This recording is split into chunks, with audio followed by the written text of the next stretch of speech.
மாற்றத்தை விரும்பும் மக்களின் மாநாடு. மாறுவோம், மாற்றுவோம். இது மாற்றத்திற்கான எளிய மக்களின் புரட்சி. திரள்வோம், திரள்வோம், திருச்சியில் திரள்வோம், தீந்தமிழ் இனத்தீரே. அனைவருக்கும் வணக்கம். தேர்தல் சமயத்துல ஒரு முக்கியமான வழக்குல திமுக வசமா சிக்கியிருக்கு. 1020 கோடி லஞ்சம் பெற்ற ஊழல் வழக்குல அமைச்சர் KN நேரு மீது FIR பதிவு செய்யணும்னு சொல்லி உயர்நீதிமன்றமே அதிரடியான தீர்ப்பு வந்து வழங்கியிருக்காங்க. இதை பத்தி நம்ம இதில் விரிவா பேசுவோம். இது எல்லாமே தொடங்கின புள்ளி எங்கன்னு பார்த்தீங்கன்னா, கடந்த ஆண்டு அக்டோபர் 27 ED வந்து தமிழ்நாட்டினுடைய DGPக்கு ஒரு கடிதம் அனுப்புறாங்க. 232 பக்க ஆவணங்களை கொண்ட ஒரு கடிதம். நகர்ப்புற நிர்வாகம் மற்றும் குடிநீர் வழங்கல் துறையில அமைச்சர் KN நேருவுக்கு கீழே உள்ள துறையில கிட்டத்தட்ட 800 கோடிக்கும் மேல ஊழல் நடந்திருக்கு, சட்டவிரோதமான பணப்பரிமாற்றம் நடந்திருக்கு, கூடவே வந்து பணம் வாங்கிட்டு பல பேருக்கு வேலை வாங்கி கொடுத்துருக்காங்க அப்படின்னு சொல்லி குறிப்பிட்டு 2538 பேருக்கு வேலை வழங்கும் அந்த ஒரு திட்டம் அப்படிங்கிற அடிப்படையில் திமுக எல்லாம் கொண்டாண்டாங்க இல்லையா. அதுல 150 பேருக்கும் மேல பணம் வாங்கிட்டு வேலையை வந்து போட்டு கொடுத்துருக்காங்கன்றத ஒரு ஆதாரத்தோட பணப்பரிமாற்றம் பண்ணுறதுக்கான மொபைலில் டிரான்சாக்ஷன் பண்ணதுக்கான ப்ரூஃபு, அதே மாதிரி அவர்களுக்கு வந்து பணி நியமனம் கொடுத்ததுக்கான அந்த ஆணை அப்படிங்கிற மாதிரி பல விஷயங்கள் வந்து ED கைப்பற்றி அதை அனுப்பியிருக்காங்க DGP அலுவலகத்துக்கு. ஆனால் வழக்கு பதிவு பண்ணாங்களான்னா இல்லை. அதற்கு அப்புறமா டிசம்பர் 3 வந்து பார்த்தீங்கன்னா இதே மாதிரி வந்து டெண்டர்களில் வந்து முறைகேடு நடந்திருக்கு. அதுவும் அதே அமைச்சர் KN நேரு துறையில தான். ஒரு டெண்டருக்கும் 7.5 விழுக்காடுலேருந்து 10 விழுக்காடு வரைக்கும் கமிஷன் வாங்கியிருக்காங்க. அந்த ஆதாரமே அங்கே கொடுக்குறோன்னு சொல்லி அதற்கு 250 பக்கங்களுக்கு மேலே உள்ள ஒரு ஆவண அறிக்கை அதையும் கொடுத்துருக்காங்க. அதுக்கும் வந்து FIR பதிவு பண்ணல. இப்போ இந்த சமயத்தில் தான் ஆதி நாராயணன் அப்படிங்கிற ஒரு நபர் வந்து ஒரு ரிட் பெட்டிஷன் வந்து போடுறாரு. ED-யினுடைய அந்த கடிதத்தை ஏற்று FIR பதிவு செய்ய வேண்டும் அப்படின்னு சொல்லிட்டு. அதற்கு அப்புறமா அதிமுகவினுடைய ராஜ்யசபா MP இன்பதுரை அவர்கள், வழக்கறிஞர் அவரும் ரிட் பெட்டிஷன் வந்து போடுறாரு. இப்போ அந்த ரிட் பெட்டிஷனை வந்து ஏற்றுதான் இன்றைக்கு KN நேரு அவர்கள் மீது FIR வந்து பதிவு செய்யப்பட்டிருக்கு. நிச்சயமா இது வந்து அதிமுக தரப்புக்கு கிடைத்த வெற்றின்னு நம்ம சொல்லணும். ஏன்னா அவர் வந்து ரொம்ப தெளிவாக நீதிமன்றத்துடைய வாதங்களை வந்து முன் வச்சார். இப்போ நீதிமன்றத்தில் ஒரு தரமான சில சம்பவங்கள் நடந்திருக்கு இல்லையா, அதையும் நம்ம வந்து இதில் விரிவாக பேசணும். முதல்ல எடுத்த உடனே தலைமை நீதிபதி, உயர்நீதிமன்ற தலைமை நீதிபதி ஸ்ரீவத்சவா மற்றும் அருள்முருகன் அவர்கள் தான் இந்த வழக்கினுடைய அந்த பெஞ்சில் வந்து நீதிபதிகளாக இருக்கிறாங்க. ஸோ அவர்கள் வந்து முதல்ல தமிழக அரசினுடைய தரப்பை வந்து கேட்குறாங்க. இது சொல்லுங்க என்ன நடந்துச்சு அப்படின்னு சொல்லி கேட்கும்பொழுது, ஏன் நீங்கள் FIR பதியாமல் இருக்கீங்கன்னு கேட்கும்பொழுது, சார் என்ன ஆச்சுன்னு பார்த்தீங்கன்னா, ட்ரூ வேல்யூ ஹோம்ஸ் அப்படிங்கிற அமைச்சர் KN நேருவினுடைய தம்பி ரவிச்சந்திரன் அவர்களினுடைய நிறுவனத்தில் வங்கி மோசடி வழக்கில் தான் ED வந்து ரைடு பண்ணுறாங்க. எப்போ? கடந்த ஏப்ரல் மாதம். அப்போ ரைடு பண்ணும்போது கிடைச்ச ஆவணங்களை தான் என்ன பண்ணாங்க, அவர்கள் வந்து பார்த்தீங்கன்னா இப்போ பறிமுதல் பண்ணி இன்றைக்கு வந்து FIR பதிய சொல்கிறாங்க. ஆனால் அந்த வங்கி மோசடி வழக்கு வந்து பார்த்தீங்கன்னா நீதிமன்றத்தால் ரத்து செய்யப்படுது. அது உச்ச நீதிமன்றம் வரைக்கும் போயிட்டு அந்த வழக்கு ரத்து செய்யப்படுது. அதனால அந்த ரத்து செய்யப்பட்ட வழக்கில் பறிமுதல் செய்யப்பட்ட ஆவணங்களை வைத்து நீங்க என்ன பண்ணக்கூடாது, FIR வந்து பதிவு பண்ணக்கூடாதுன்னு சொல்லி தமிழக அரசு அமைச்சர் KN நேருவை வந்து டிஃபெண்ட் பண்ணி பேசுறாங்க. அதற்கு அப்புறமா வந்து பாத்தீங்கன்னா DVSC நம்ம லஞ்ச ஒழிப்புத்துறையும் அவர்களுடைய தரப்பு நியாயத்தை சொல்றாங்க. என்னன்னா, FIR பதிவு பண்ண சொல்லி அவர்கள் வந்து கடிதம் அனுப்பியிருக்காங்க, ஓகே. ஆனால் அந்த கடிதத்தினுடைய உண்மைத்தன்மை ஆராய்ந்து அதுல முகாந்திரம் இருக்கா இல்லையாங்கிறத பாக்குறதுக்கு எங்களுக்கு 180 நாள் வேணும். கிட்டத்தட்ட என்ன சொல்றாங்கன்னா, 6 மாசம் கழிச்சு தான் நாங்க என்ன பண்ணுவோம், FIR பதிவு பண்ண முடிவே பண்ணுவோம் அப்படின்னு சொல்லி லஞ்ச ஒழிப்புத்துறை சொல்றாங்க. நீங்க இதுல எப்படின்னு பாத்தீங்கன்னா, கிட்டத்தட்ட FIR பதிவு பண்ண சொல்லி ப்ரூஃப் எல்லாம் கொடுத்ததுக்கு அப்புறமா கூட அந்த ப்ரூஃப் போதுமானதா இல்லையா, இல்ல கூடுதலா எங்களுக்கு தகவல் கிடைக்குதான்னு சொல்லி நாங்க ஆராய்ஞ்சிட்டு 6 மாசம் கழிச்சு தான் FIR போடுவோம் அப்படின்னா, இந்த இடைப்பட்ட காலத்துல இந்த ஆவணங்கள்லாம் யார் பாதுகாக்கிறது? இதெல்லாம் வந்து ஆவணங்கள் அளிக்கப்படலாம், இல்லை இந்த வழக்கில் வந்து குற்றவாளிகளை குற்றம் சாட்டப்பட்டவங்க தப்பிக்கலாம், இப்படி பல விஷயங்கள் இருக்கு இல்லையா. அதனால இன்பதுரை என்ன சொன்னார் அப்படின்னா, இப்போ அடுத்து அதிமுக தரப்பு, அதிமுக ராஜ்யசபா இன்பதுரை என்ன பண்றாருன்னா, இந்த மாதிரி நீங்க டிலே பண்ணீங்கன்னா அவர்கள் தப்பிக்கிறதுக்கான வாய்ப்புகள் இருக்கு. அதனால இந்த வழக்குல எந்த ஆவணங்களுமே வந்து பாத்தீங்கன்னா மிஸ் ஆகக்கூடாது, உடனடியாக நீங்க வந்து FIR பதிவு பண்ணணும்னு சொன்னதோட உச்ச நீதிமன்றத்தினுடைய 3 தீர்ப்புகள் வந்து கோட் பண்றாரு. இதே மாதிரி வந்து உச்ச நீதிமன்றத்தில் வந்து ED போயிட்டு பரிந்துரை பண்ணும்போது அதன் அடிப்படையில் FIR போட்டிருக்காங்க. அதனால நீங்களும் FIR போடுங்க, இது சரியானதுதான் சொல்லி தன்னுடைய அந்த ஒரு சிறப்பான வாதத்தை வந்து எடுத்து நீதிமன்றத்தில் முன்வைக்கிறாரு. நான் நீதிமன்றத்துக்கு வந்த பிறகுதான் அவங்க ரெஜிஸ்டர் பண்ணாங்க.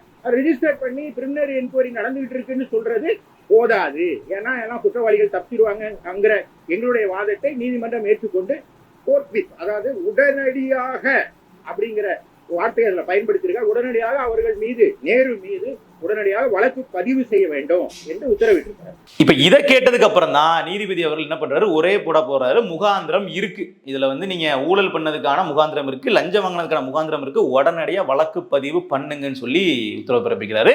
அப்படியே திமுகவினுடைய அந்த ஒரு கூடாரமே ஒரு ஆட்டம் கண்டிருக்கு அப்படின்னு சொல்லலாம். இந்த வழக்கு சாதாரணமான வழக்கை நம்ம கடந்து போகவே முடியாது. ஏன்னா பல லட்சக்கணக்கான இளைஞர்கள் வந்து பார்த்தீங்கன்னா ஒரு சில ஆயிரம் போஸ்டிங்களுக்காக ரொம்ப கஷ்டப்பட்டு வேலை செஞ்சு ராப்பகலாக படித்து ஒரு தேர்வு எழுத வருவாங்க. ஆனால் தேர்வு எழுதுறதுக்கு முன்னாடியே அங்கே ஏற்கனவே யாருக்கெல்லாம் போஸ்டிங் போடணும் அப்படிங்கிறது ஒரு லிஸ்ட் அங்கே ரெடி ஆயிரும். அந்த லிஸ்ட்டில் தான் அவர்களுக்கு கிடச்சிருக்கு சொல்லப்போனால். அப்போ அதன் அடிப்படையில் வந்து நீங்கள் ஒரு வேலைக்கு 25 லட்சத்துலேருந்து 35 லட்சம் வரைக்கும் அவர்கள் வந்து என்ன பண்ணியிருக்காங்க, இந்த மாதிரி லஞ்சமாக வந்து வாங்கியிருக்காங்க. அப்போ அப்படி வாங்கின பணம் தான் தேர்வு எழுதி நீங்கள் நல்ல மதிப்பெண் எடுத்தா உங்களுக்கு வேலை கிடைச்சிருக்காது. ஏற்கனவே ஒருத்தர் வந்து தேர்வு எழுதி பணம் கொடுத்ததுனால ஒரு உடனே வேலை கிடைச்சிருக்கும். ஸோ இந்த மாதிரிலாம் பல குளறுபடிகள் இருக்கு இல்லையா? இது மிகப்பெரிய சொல்லப்போனால் ஒரு ஸ்கேம் தான். ஏன்னா இது வெறுமனே வந்து வரிப்பணத்தை சுரண்டது மட்டும் இல்லை, ஒரு இளைஞர்களோட நம்பிக்கையை கெடுக்கிற அளவுக்கான ஒரு குற்றம் தான் இது. ஸோ அப்போ அவர்கள் என்ன பண்ணுறாங்கன்னா அதுலேயும் வந்து ஒரு ஸ்கேமா, அதே மாதிரி டெண்டர்கள்லையும் வந்து பார்த்தீங்கன்னா பயங்கரமான ஸ்கேம்.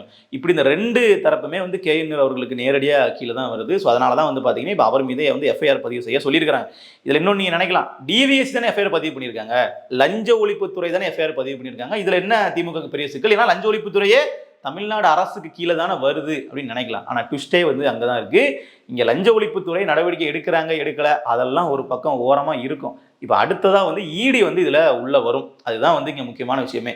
ED எப்படி உள்ளே வரும்? ஒரு முன்னறிவிப்பு குற்றம் ப்ரெடிகேட் அஃபென்ஸ் இருந்துச்சு அப்படின்னா ED உள்ளே வரும். ஒரு ஹவாலா இருக்குது, இங்கே வந்து மணி லாண்ட்ரிங் வந்து தப்பான முறையில் நீங்கள் பண்ணுறீங்க அப்படின்னா கண்டிப்பாக ED உள்ளே வரும். ப்ரிவென்ஷன் ஆஃப் மணி லாண்ட்ரிங் தான் ED-னுடைய பிரதானமான வேலையே. அப்போ அவர்கள் வந்து இதை காரணமாக வச்சு ED வந்து எதற்காக DGPக்கு கடிதம் அனுப்பணும், EDக்கு இங்கே ஒரு வழக்கு இருக்கணும், இங்கே இருக்க லஞ்ச ஒழிப்புத்துறை வழக்கு பதிவு பண்ணாதான் அந்த வழக்கினுடைய சாராம்சத்தை பொறுத்து ஒரு குறிப்பிட்ட அளவு இத்தனை கோடிக்கு மேலே இந்த வழக்கில் ஒரு ஊழல் நடந்திருக்கு அப்படின்னா, ஒரு பணப்பரிமாற்றம் நடக்குது அப்படின்னா அதை தடுக்க நாங்கள் வர்றோம்னு சொல்லி ED உள்ள வருவாங்க. இப்படி நினைக்கலாம். ED உள்ள வர்றதுல வந்து ஒரு அரசியல் காரணம் இருக்குமா? கண்டிப்பாக இருக்கும். ED உள்ள வருது அப்படின்னாலே மோடிஜியினுடைய ஆட்களை தான் இருப்பாங்கன்றது அதில் வந்து நமக்கு மாற்றுக்கிறதே இல்லை. இது நிச்சயமாக வந்து ஒரு அரசியல் நோக்கத்தில் பண்ணக்கூடிய விஷயம் சேர்த்து நம்ம எடுத்துக்கலாம். ஏன்னா வந்து ஏன் வந்து ED இப்போ இருக்கக்கூடிய ஆளும் BJP தரப்பில் யாரையுமே வந்து ரைடு போகலை, அதிமுக தரப்பில் ரைடு போகலைன்னு கேட்கக்கூடிய கேள்வி நியாயமான ஒன்று தான். ஸோ இது அரசியல் காரணங்களுக்காக பண்ணக்கூடிய விஷயம் தான். அது பண்ணுறது தான். நாம் ஒன்றும் இதில் வந்து இவர்கள் தப்புன்னு பேச வேண்டியதில்லை. ஊழல் யாரு போனாலும் நீங்க மாட்டிக்க வேண்டியதான். இப்போ இந்த பக்கம் நம்ம வந்து KN நேரு திட்டமிட்டு பழி வாங்குறாங்கன்ற மாதிரி DMK பேசக்கூடிய விஷயங்கள் நம்ம கேட்க வேண்டிய தேவையில்லை. ஊழல் நடந்திருக்குன்னா நீங்க மாட்டிக்கங்க. செந்தில் பாலாஜி சொன்ன விஷயமும் அதே தான். செந்தில் பாலாஜி அவர்கள் வந்து வீட்டில இருந்து அப்படியே இரவா அவர் தூக்கிட்டு கைது பண்ணி கொண்டு போகும்போதெல்லாம் RS பரதெல்லாம் பொங்குவார் இல்லையா, இது பாருங்க ED வந்து அத்துமீறுது அப்படின்னா, நீங்க தப்பு பண்ணாம இருந்தா ED அத்துமீற போகுதுன்னு நம்ம கேட்க வேண்டியதா இருக்கு. அதே தான் இங்கேயுமே. இப்போ KN நேரு மேல வந்து FIR பதிவு பண்ணியிருக்காங்க அப்படின்னா அடுத்து வந்து ED உள்ள வருவாங்க. எலெக்ஷன் டைம்ல திமுக வந்து முச்சந்தில நிக்க வைக்கிறதுக்கான வேலையை தான் இப்போ வந்து மேலே டெல்லி பண்ணிட்டு இருக்காங்கிறது ரொம்ப தெளிவா புரியுது. ஏன்னா நீங்க தமிழ்நாட்டினுடைய முக்கியமான அமைச்சர்கள் எல்லாம் பின்னணிலாம் நம்ம எடுத்து பார்த்தோம் அப்படின்னா, இது மாதிரி அவர்கள் இருக்கக்கூடிய துறையில் நடந்த ஊழல்கள்லாம் எடுத்து வெளியே கொண்டு வந்தாங்க அப்படின்னா நிச்சயமா வந்து தேர்தல்கள் சமயத்தில் ஒரு மிகப்பெரிய ஒரு கழகத்தையே வந்து ஏற்படுத்த முடியும். இப்போ KN நேரு அவர்களை நாளைக்கே வந்து கைது பண்ணுறாங்கன்னு வச்சுப்போமே, அது எவ்வளோ பெரிய செய்தியாக வந்து மாறும்னு பாருங்க. இன்னொன்று இதில் நேரடியாக மக்கள் பாதிக்கப்பட்டிருக்காங்க. ஒரு பெரிய கார்பரேட் நிறுவனத்துக்கிட்ட இருந்து இவர்கள் பணம் வாங்குறாங்க அப்படிங்கிறது வேற, வேலை வாய்ப்பு தேடி தேர்வு எழுதக்கூடிய இளைஞர்கள் கிட்ட இருந்து இவர்கள் வந்து பணம் வாங்கியிருக்காங்க அப்படிங்கும்போது அது எவ்வளோ பெரிய சிஸ்டமேட்டிக் கிரைம் அப்படிங்கிறத பாருங்க. நாளைக்கு பணம் கொடுத்து வேலைக்கு வந்தவன் கண்டிப்பாக லஞ்சம் வாங்குவான். அது ஒட்டுமொத்த சிஸ்டமே கரெக்ட் பண்ணக்கூடிய ஒரு விஷயமா இருக்கும். ஸோ அதனால இதில் கண்டிப்பாக வந்து ED சாதாரணமாக விடுற மாதிரியும் இதில் தெரியல. ஏன்னா வலுக்கட்டாயமாக 2 கடிதம் கொடுத்துருக்காங்க.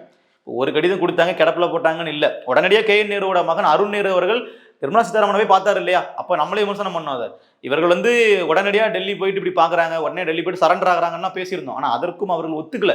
நீங்கள் இப்போ என்னதான் சரண்டர் ஆனாலும் சரி எலெக்ஷன் டைமில் விடுறதா இல்லைன்றதான் அவர்களோட முடிவு.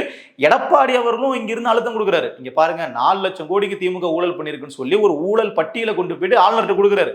அந்த எல்லா டேட்டாவும் வந்து பார்த்தீங்கன்னா மேலே சென்டரில் இருக்கு.